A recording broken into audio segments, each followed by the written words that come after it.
បាទជម្រាបសួរប្រិមិត្តជាទីមេត្រីបាទនេះពេលនេះគឺមកបង្ហូរទឹកកូនក្អុកបាទហើយខ្ញុំមានកូនក្អុកមួយគឺពណ៌សបងប្អូនបាទលីពូបាទកូនក្អុកពណ៌សមើលអត់ស្អីឃើញបងប្អូនបាទឆ្ងាយពេកហើយនេះខ្ញុំកំពុងបង្ហូរទឹកបាទកំពុងបង្ហូរទឹកណាចឹងដោយសារខ្ញុំ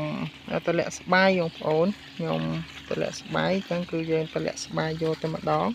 បង្ហូរទឹកហើយបងប្អូនខ្លះគាត់ដាក់តាយ៉ូណាចឹងវិធីយ៉ាងម៉េចក៏បានដែរឲ្យតែបងប្អូនគិតថាងាយស្រួលបាទហើយអាខាងនេះខ្ញុំដូរហើយបាទដូរហើយវាមើលអត់សូវឃើញបងប្អូនអូនេះមើលឃើញតាបាទមើលឃើញបាទនេះបងប្អូនអាកដប់នេះវារាងច្រើនបាទហើយកដាលវាតិចបាទវាហែលបងប្អូននៅឆ្ងាយពេកខ្ញុំថតទៅមើលវាដល់នេះអាគៀនវាអញ្ចឹងណាបងប្អូនបាទគៀនវាហែលគៀនគ្នាអញ្ចឹងដោយសារគៀនហ្នឹងវាអត់សូវមានដីមានសាឡាដោយសារពេលដែលយើង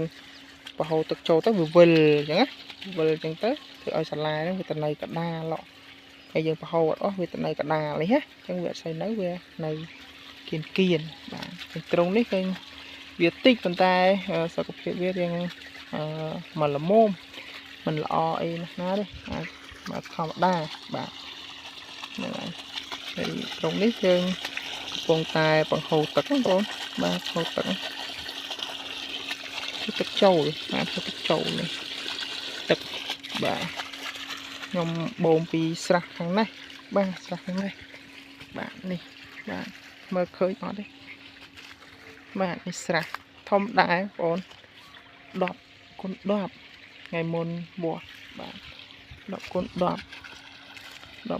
នឹងបូមត្រង់យើងប៉ុណ្ណេះបូមមិនអស់ទេបងប្អូនបាទត្រង់ត្រឹម5 10ទៅ20នេះបូមអស់ទេខ្ញុំដាក់ត្រង់20អីទៀតក៏អត់បញ្ហាដែរបាទបូមបានដែរយើងចំណាយតិចបងប្អូនបាទទឹកយើងចំណាយមិនសូវច្រើនទេយើងអត់សូវចំណាយទឹកច្រើនដូចត្រីយើងត្រីដៃខ្ញុំដាក់ទឹកចូល1ម៉ែត្រ8ទឹកទៅ1ម៉ែត្របាទនៅបានបាទអានេះមើលមិនសូវឃើញបងប្អូនតនតើអូអានេះយើងតលាក់ស្បៃលាក់ស្បៃនេះបើសិនណាយើងតលាក់ចោលយើងអត់មើលហើយអានេះវាហូរមកគូក្អុកនោះវាហូរមកសកត់ស្កិនគ្នាអាចវានេះវាពុលគ្នាវាសន្លប់មានងាប់មានអីចឹងណាវាសកត់ស្កិនគ្នាបាទបើសិនយើងអត់បានមើលទេអាហ្នឹងវាសកត់គ្នាងាប់បាទវាជាងាយគ្នាវាសកត់គ្នាបងប្អូនកត់គ្នាអញ្ចឹងណាហើយអត់ស្អីមានទឹកអីទុកតំប្រហែល10នាទីមានងាប់ខ្លះឡើងអញ្ចឹងអាហ្នឹងយើងតមើលបាទហើយយើងទៅទឹកយើងនៅចាំមើលវាបាទហើយការងារផ្សេងទៀតដូចជាមិនមានអីច្រើនទៀតទេកាដូរទឹកយើងគ្រាន់តែមើលវាកុំឲ្យវាសកត់សកិនគ្នាទៅបានទេបាទហើយអាត្រង់នេះតិចបងប្អូនអើយត្រង់នេះបាន500មេពូជវាវគ្គដំបូង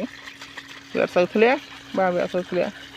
បាទប្រកាសទៅអត់សូវធ្លាក់វាទៅធ្លាក់ក្នុងអាត្រង់យើងចាំឲ្យវានៅធម្មតានោះបាទវាទៅចឹងវិញបាទតែវគ្គដំបូងវាយើងប្រកាសវាមុំវាមិនសូវធ្លាក់បាទហ្នឹងហើយចឹងវីដេអូហ្នឹងមានប៉ុណ្្នឹងទេបងប្អូនបាទអរគុណច្រើនចាំជួបគ្នាវីដេអូក្រោយបាទ